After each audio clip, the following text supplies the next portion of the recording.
तो देखो अब है हमारे पास क्वेश्चन नंबर 6, है ना। क्वेश्चन नंबर 6 का क्वेश्चन ही बड़ा है, आंसर सिर्फ 2 लाइन का होगा। तो देखो समझो इस क्वेश्चन को। सबसे पहले इसमें है ना दिया हुआ है पी बाय क्यू के रूप की परिमेय संख्याओं का अनेक उदाहरण लीजिए, ठीक है। तो इसने बोला है कि पी बाय क्यू के रूप का परिमेय संख्याओं का अनेक उदाहरण लीजिए, ठीक है। तो मैं अनेक उदाहरण लेता हूं, ठीक है। एक उदाहरण ये है, एक उदाहरण ये है, ठीक है। और एक उदाहरण ये है। क्वेश्चन में हमें ये भी बोला गया है जिनका एक के अतिरिक्त अन्य कोई भी उभयनिष्ठ गुणनखंड नहीं हो। उभयनिष्ठ गुणनखंड यानी कॉमन फैक्टर, है ना।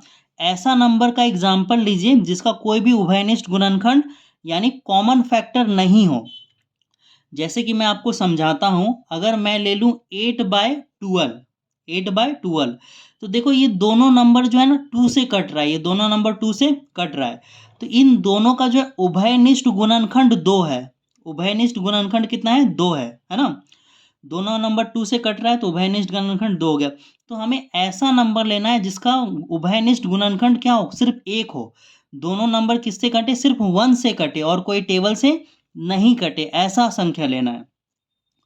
तो जैसे कि आप देखो यहाँ पर अगर मैं 15/10 ले लूँ तो ये भी क्या है, ऊपर नीचे 5 का टेबल से कट जाएगा, है ना। तो इसका उभयनिष्ठ गुणनखंड क्या होगा? उभयनिष्ठ गुणनखंड 5 होगा। तो ऐसा नंबर हमें नहीं लेना है, हमें ऐसा नंबर लेना है जिसका कॉमन फैक्टर क्या हो? सिर्फ 1 ही हो, ठीक है।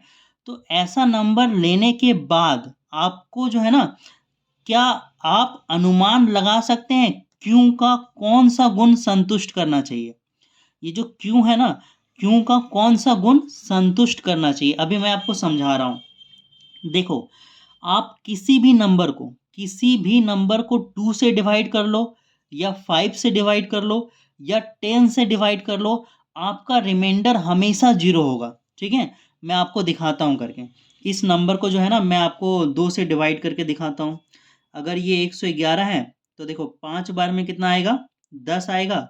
घटाओगे तो 1 बचेगा, यहाँ से 1 उतारोगे, फिर से 5 बार में कितना आएगा? 10 आएगा।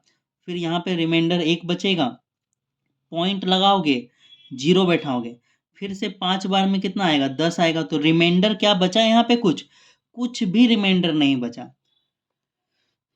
उसी तरह से जब आप किसी भी नंबर को 5 से डिवाइड करोगे या 10 से डिवाइड करोगे, रिमाइंडर हाँ कुछ भी नहीं बचेगा आपका, ठीक है।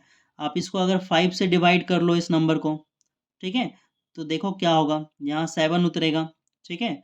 1 बार में कितना आएगा? 5 उतरेगा, कितना बचा? 2, है ना। पॉइंट लगाओगे और यहाँ 0 बैठाओगे, तो फिर ये 4 बार में कितना आएगा? 20 आएगा, है ना। तो क्या रिमाइंडर बचा? कुछ नहीं बचा रिमाइंडर।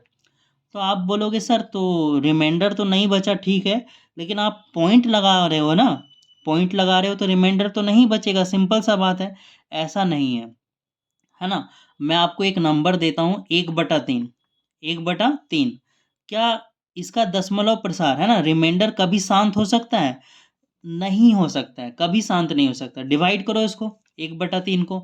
अगर आप यहाँ पे डिवाइड करोगे तो देखो पॉइंट लगाओगे, यहाँ पे 0 आएगा, 3 बार में कितना आएगा? 9 आएगा। घटाओगे कितना बचेगा? 1 बचेगा। पॉइंट लगा हुआ है, 0 बैठाओगे, फिर 3 बार में कितना आएगा? 9 आएगा, फिर 1 बचेगा। तो क्या इसका रिमाइंडर कभी 0 आ सकता है? कभी 0 नहीं आ सकता। ये रिमाइंडर हमेशा इसका 1 रहेगा, ठीक है। तो ऐसा नहीं है कि पॉइंट लगा देंगे तो रिमाइंडर जो है हमेशा ख़त्म हो जाएगा, ऐसा नहीं है ना। रिमाइंडर बचता है।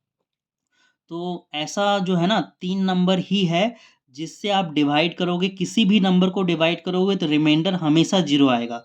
वो नंबर कौन-कौन सा है? वो नंबर है 2 है, 5 है ना? और इन दोनों नंबर को अगर आप मल्टीप्लाई कर दो तो क्या आएगा? 10 है।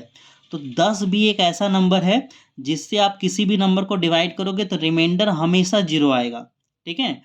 तो देखो यहाँ पे वही हमसे पूछा है कि क्यों का ऐसा कौन सा गुण है, ऐसा कौन सा गुण है जिससे क्या होगा? दशमलव प्रसार जो है ना, शांत दशमलव प्रसार होगा। क्या होगा? शांत दशमलव, ठीक है। शांत मतलब दशमलव यहाँ पे खत्म हो जाए, ये जो डिवाइड होके पूरी तरह से खत्म हो जाए। लेकिन जब इसको हम लोग डिवाइड करेंगे तो ये पूरी तरह से खत्म नहीं होगा, है ना। इसका दशमलव प्रसार शांत नहीं होगा, ये आते जाएगा आते जाएगा। तो ऐसा कौन सा क्यों का गुण होना चाहिए जिससे दशमलव प्रसार क्या हो जाए, शांत हो जाए, है ना। तो आपको क्यों का गुण बताना है, तो आप समझ गए कि क्यों का कौन सा गुण होगा। तो आप आंसर में लिखोगे, क्या लिखोगे कि क्यों, यहाँ से सॉल्यूशन है, ठीक है। आंसर में लिखोगे क्यों के अभाज्य गुणनखंड में, या फिर चलो ठीक है, क्योंकि अभाज्य गुणनखंड में 2 के घात या 5 के घात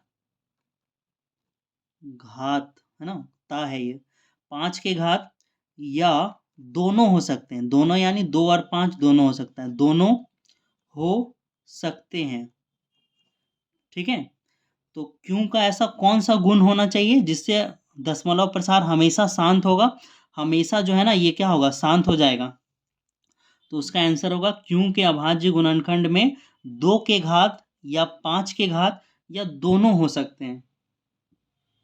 तो ये आंसर है आपका 6 का।